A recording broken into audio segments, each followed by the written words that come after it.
Welcome to our channel. Today we how to log into Codecov dashboard, quick tutorial step by step clearly. Open your preferred web browser. Type in the URL for Codecov. Hit the enter key on your keyboard. Once the Codecov homepage loads, locate the login button. Click on the login button. You will be redirected to the login page. Here, you can choose your login method. Select the appropriate option, such as GitHub, GitLab, or Bitbucket. If you select GitHub, click the associated login button. You will be prompted to enter your GitHub credentials. Input your username or email and password. Click the Sign In button.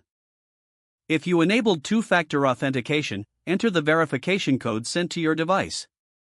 After successfully signing in, you will be taken back to Codecov. If you're using a different login method, follow the respective prompts. Once you've logged in, you can access your dashboard.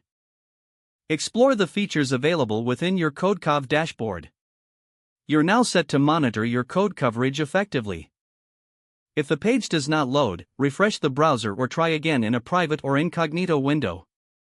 Make sure you are using the correct email address, then retype it carefully to avoid small typos.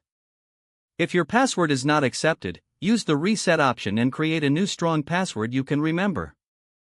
Check your spam folder for verification or security emails, then complete any requested confirmation steps. Enable two-factor authentication if available to improve account security and reduce unauthorized access risk. After signing in, review your profile details so your contact information and settings are accurate and current. If you see an error message, note it down and try again after restarting your device and internet connection.